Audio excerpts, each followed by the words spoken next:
Hello everyone, and welcome to this presentation. Uh, no. Wait. Good morning everyone, and thank you for being here this morning. Let me welcome you to this work integrated learning presentation. My name is Festus Abiatar.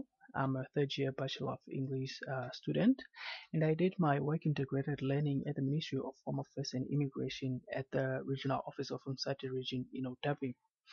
Now, I know a lot of you might be wondering why I chose this organization for my work integrated learning, since when I checked in the list, I've noticed that all of you did your work integrated learning at various schools. Now, the thing is that I am also an employee of the ministry, and I work as an immigration officer there at the regional office in Otapi. Therefore, colleagues, it is my aim with this presentation to share with you my experience at the ministry during this week integrated learning. And I would like also to share with you the functioning of the ministry or the services of the ministry and its successes and challenges that you may not be aware of. So without much further ado, let me just take you through the topics that I will discuss throughout this presentation.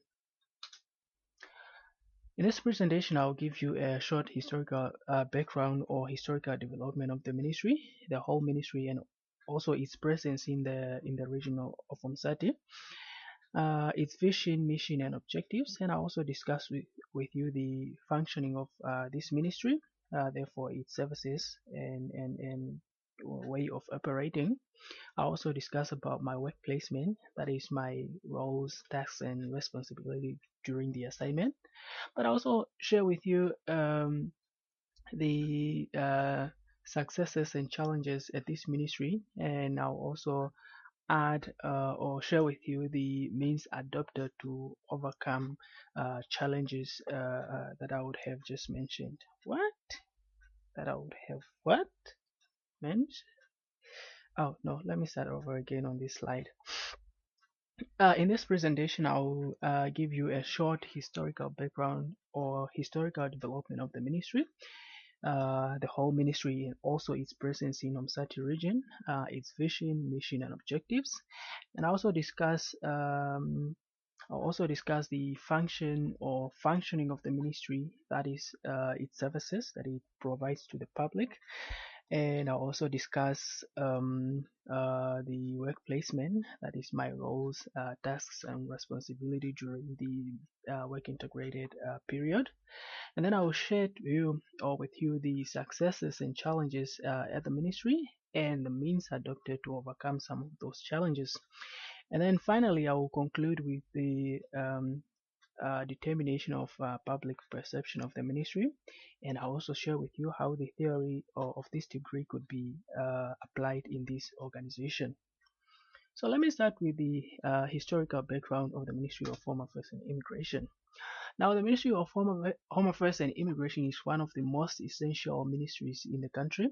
Um, Perhaps if I could rate or rank the ministries in the country, I would put it in the top three. Uh, that's why it has been in existence before independence, and it continued to be in existence even after independence. Shortly after independence, it was simply known as the Ministry of Home Affairs, whereby it included the Department of Civic Affairs, and it also included the Department of Police Affairs and the Department of Forensics.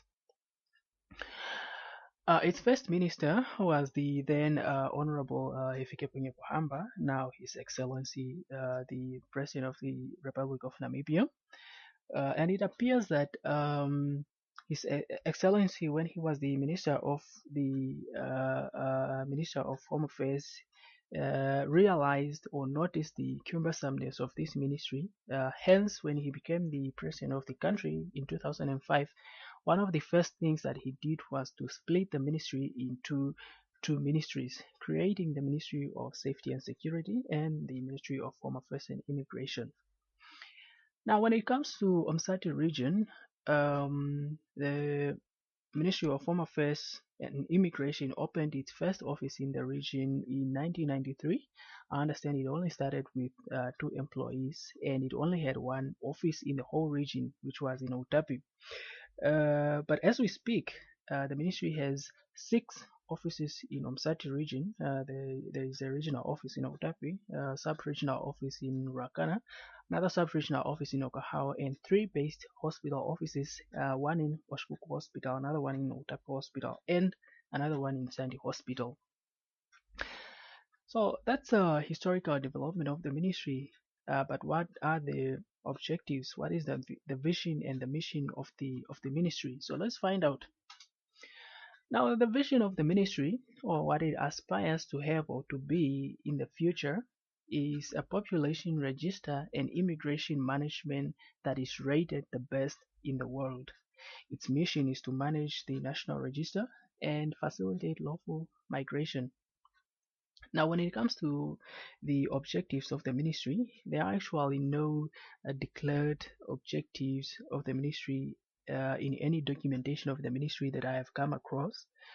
However, the objectives of the ministry can be surmised from the mission of the ministry and even from the activities that the ministry carries out on a daily basis. Therefore, the objectives of the ministry here, I put them as to manage and to administer the National Population Register, to facilitate lawful migration, and receive and protect refugees and asylum seekers. So much about the vision, mission, and objectives. But allow me, colleagues, to take you through the functioning or the services that are offered at the Ministry of Home Affairs and Immigration. And here, the functioning of the ministry. First of all, I would like to give you an overview of the functioning of the whole ministry, and then later on I'll narrow down to the services or the functioning of the ministry at the regional level, specifically at the regional office in Utapi. Now, the services of the ministry are divided into 2 departments: the Civil Registration Department and the Immigration Control and Citizenship Department. I will start off with the Civil Registration Department. Now, this department is responsible for registration of births and deaths. So, when a child is born, the birth needs to be registered and the birth certificate be issued thereof. And again, when this child later dies, that death would need to be registered and a death certificate be issued to the family. So this Department of Civil Registration is responsible for such service or for those activities. Now, this department is also responsible for registration for identity documents. Now, when a person turns the age of 16, it becomes eligible for an identity document or identity card. It is the responsibility of this registration, rather this department. Now, finally, one of the mandate for this department is to deal with applications for alterations. Now, here alterations, I mean, if you have a document and your particulars are recorded incorrectly, say the date of birth is recorded incorrectly, or there's a misspelling in your name, you can apply for such errors to be rectified, and it is a responsibility of this department to make sure that those errors are rectified. Now let's move to the immigration department. This department deals with migration. It facilitates migration. That's why this ministry is also known as the face of the nation, because the immigration officers stationed at all the ports of entry, airports, border posts, and harbor, they are the first people to greet the foreigners when they come or they enter the country, and eventually they will be the last people to bid them farewell when they leave the country. This department also deals with application for traveling documents, that is passports and emergency traveling certificates. It also deals with applications for citizenships and permits and or visas, and it also administers refugees. Now that's enough on the overview of the functioning of the ministry. Now let me narrow down to the services or the functioning of the ministry at the regional level, specifically at Otapi Regional Office. And I'll start off with the organizational structure. Now, as you can see from the organogram here, that it's pretty flat and simple. Let me just tell you here that the Ministry of Home Affairs is one of the most centralized ministry, not only in terms of services, but also in terms of management and supervision. As you can see in the hierarchy there is a senior administrative officer at the top, and all other employees fall directly under the senior administrative officer.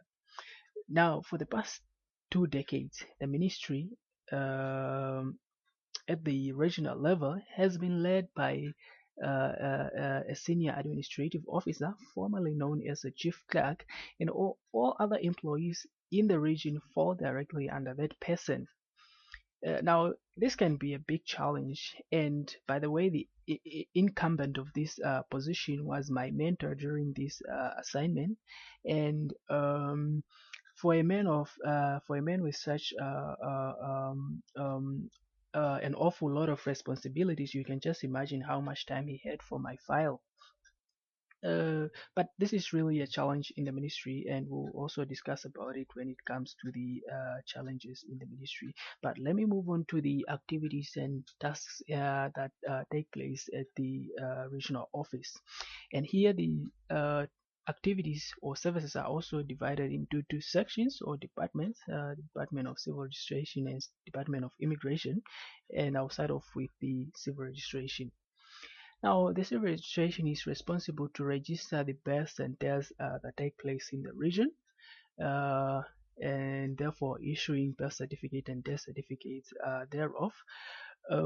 Now, these two registrations take place at the regional office, even at the sub-regional office, and all hospital-based offices. However, the regional office is also responsible for issuing duplicates. Only the regional office does that, not the sub-regional office or the hospital-based offices.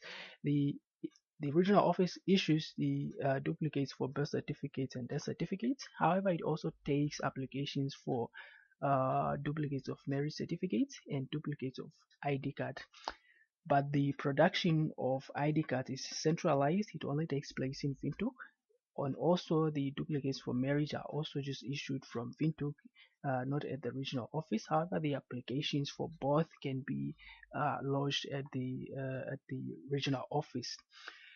This section is also responsible for taking applications for alterations. However, again, the approval of alterations or application for alterations can only be done at the head office. Is one of those services that are centralized, and so is the application for identity documents. So the regional office is only responsible for taking the application for identity document, and then forward the applications to the head office, and then it will also receive the ID cards from the head office so that it can be collected from the head office. As you can see in the picture on the slide there, I just took a shot of our office with the clients outside, just to show you how crowded our office can be on a regular day, and also a picture of my ID card there, just to show you that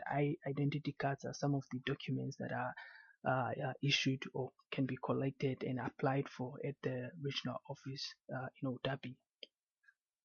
Now, when it comes to the immigration section or immigration department at the regional office, it's responsible for taking applications for and even providing for collection of passports and citizenships.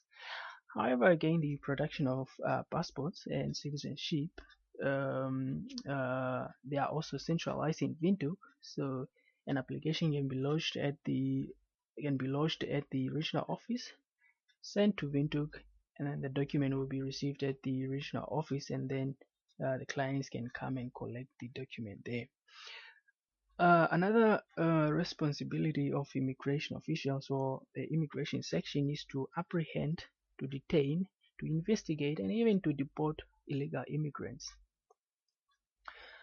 So much on the activities. So let me talk about my tasks, responsibilities, and roles during the work integrated learning period. Now, my work placement, as you can see from my beautiful picture there, I work as an immigration officer, so obviously my responsibilities were the tasks and activities that fall under the immigration section, as I have just discussed them a while ago. And in addition to those activities, I also went to help at the civil registration section because at our office, about 90% of the clients who come to our office, or 90% of the clients who come to our office, they require the services that are offered at the civil registration section. So once we have finished our clients at the immigration section, we normally move to the civil registration section just to make sure that clients do not go back home without getting the services that they came to the office for. In addition to those regular tasks, my mentor also suggested several tasks for me, including attending meetings and taking minutes at several meetings.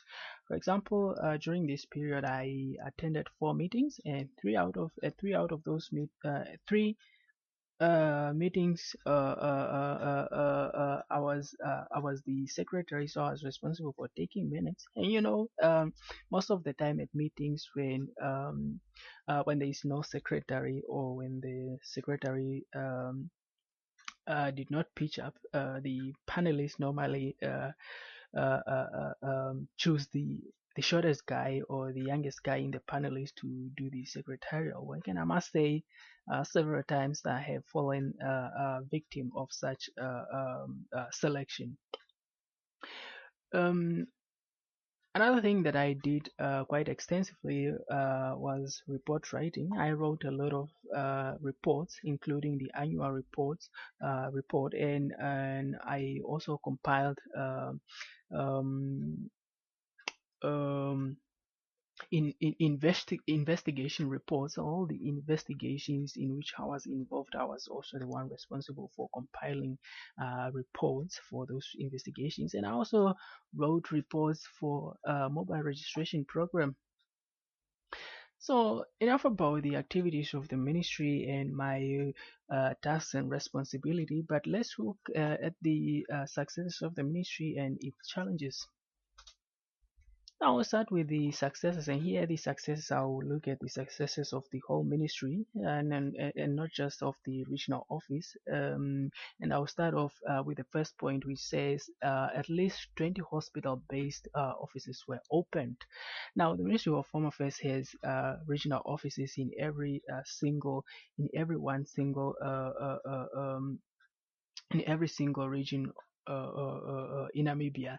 But in addition to those 13 regional offices, the ministry has also opened at least 20 hospital-based offices, and three offices out of those 20 are in Umsati region. Now, the birth records have been computerized. When I joined the ministry in 2009, if someone came to apply for a birth certificate, duplicate, or for a full birth certificate, we had to go into the storeroom and search for the file manually. And once we locate the file, copy the details, and then issue the birth certificate. However, those days are gone now. The ministry has computerized over 80% of the birth records, and they are accessible to 98% of all offices in the country. Now, 96% of all border posts have access to the border management control system from the head office, and which makes work easier, and it also improves security.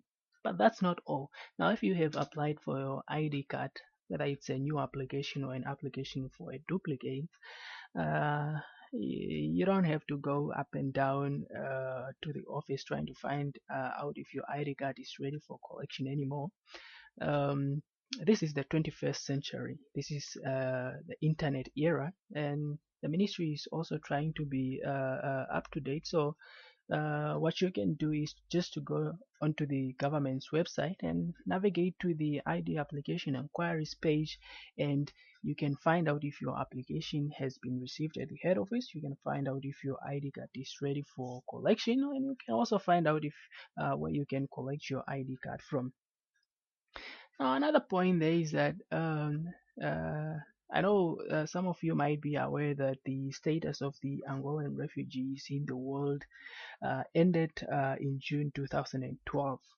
Now, Namibia has managed to successfully repatriate 2,761 former Angolan refugees, and those who chose not to go back to Angola will be locally integrated in Namibia. The government just approved for 2,400 former Angolan refugees to be locally integrated. But we can discuss more about that during the question session or even after the presentation if anybody is interested. Now, the last point here is very important. The birth registration in Namibia currently stands at 91%, while death registration is at 89%. Now, these numbers are considered to be some of the best in Africa, but don't take my word for it. If you read the article in the newspaper of last Friday, the previous Friday, uh, there was actually an article about Home Affairs, and a lady from Namibian Statistic Agency, Mrs. Kafidi, was quoted saying that in many African countries, civil registration is dysfunctional, and people probably die without leaving a trace of their existence in terms of documentation. So, with these numbers, I think the Ministry of Home Affairs and Immigration really deserves a pat on the back, and it also shows that it's on its way to achieve or to realize its vision of a national population register that is rated the best in the world. But despite all those successes, there are obviously challenges, and here I'll focus on the challenges that I have identified at the regional office. Now, the first one is understaff. The regional office is heavily understaffed, and it is not just a problem at the regional office. If you read the newspaper, you might have read that even the Commerce Regional Office is also heavily understaffed. There are only at Otago Regional Office, there are only about six administrative officers working at the civil registration section, and this is a section, like I said, that serves about 90% of the clients who come to the office, and we are talking about actually north of 200 people on a daily basis, especially during school holiday. And the other point is a lack of decentralization. I have told you that the ministry is one of the most centralized ministries in the country, and it poses a big challenge. Management at the regional level is highly concentrated into one person, which makes work very difficult, and it causes a lot of delays. Now, the other point is the long distances traveled by our clients from where they stay to the offices, the nearest offices in the region. And if someone traveled a long distance to come to the office, and the office was so full that we could not finish all the clients, and then we have to send some people back, then it's quite a big challenge. And another challenge here is the high number of illegal immigrants in the region. Umsati region is one of the regions that share borders with Angola, and we have a lot of illegal immigrants, many of them trying to obtain Namibian documents illegally, or by giving false information and so on. And the last point here, which is very important, quite one of the biggest challenges at the regional office, is that too many uncollected documents, especially ID cards, are piling up in the office, making it even much difficult to search for an ID when people are coming to collect their ID cards. Now, in the picture there, I just took a shot of one drawer of ID cards. Actually, just a drawer with ID cards with the surnames that start with the letter S. So you can just imagine how many ID cards we have in the office. But just to give you an idea, is that we have about 7,000 uncollected ID cards presently in the office. And as you can see from the screenshot that I took from the village's website, the government actually made a call to the public to come collect the documents from the offices. Now, those challenges, as I have identified them, there have been actually some means adopted to overcome them. And the very first one there is teamwork. I have said that we as immigration officials normally uh, move to the civil registration to help out and make sure that clients are helped, because that is the section that serves a lot of people. So teamwork is very important in overcoming some of these challenges, especially the challenge of understaff. And the second point there is the turnaround strategy, which will somehow address the issue of organizational structure, or the issue of centralization or of supervision. We'll see some position being created and filled out. And the third point there is the outreach and mobile registration program. The regional office has actually engaged in several outreach and mobile registration programs, taking services to the people, especially people who live further away from the offices. And in addition to that, in overcoming this issue of people trying to obtain Namibian documents illegally, we normally engage in investigations, investigating and making sure that we give Namibian documents to the right people. And the last point there is also very important. The regional councillors have taken the responsibility of collecting ID cards from our office and then distribute them to the owner in their respective constituencies. This is not only helping reduce it's not only helping to reduce the number of ID cards that we have in the office, but it also cutting down on the distance that people travel from where they stay to the Home Affairs office. Now, with the challenges done, let me come to the conclusion. I have said that in the conclusion, I'll give you my determination of the public perception of the Ministry of Home Affairs and Immigration. And unfortunately, in my opinion, or what I have learned is that the public perception of the ministry is relatively negative, and it only takes you a quick search on any website of the local newspapers to find out what kind of headlines you find there about Home Affairs. Now, as you can see from the first screenshot that I took there, it's actually an old one for 2007. It says Home Affairs must work in the interest of the people. But the next one is quite recent. It was just in Feb this year. Home Affairs frustrates residents. And by the way, that incident took place at our regional office in Otabe. And even the last screenshot is about an incident or the apparently poor service delivery at our office, Shaniva Plus Home Affairs officials. Now, lastly, I said I'll share with you as to how the theory of this degree could be applied in this organization. Now, if you think of Bachelor of English as simply grammar and literature, then there will be probably very little relevance of its theory uh, to this organization, the Ministry of Home Affairs and Immigration. Uh, and to be honest, when I decided to enroll for this course, it was not because I thought it was of much relevance to my job, but it was actually for other reasons. However, when I started studying courses in this program, I have actually realized that the course offers skills in various areas in various areas in life, not just grammar and literature. For example, there's a subject in intercultural communication, and the knowledge of intercultural communication is essential in dealing with diverse community. And at Home Affairs, we deal with diverse community. We deal with foreigners. We deal with citizens from different tribes, from different cultures. So if you have a good understanding of intercultural communication, then you would be more successful in such environment. It's such a vital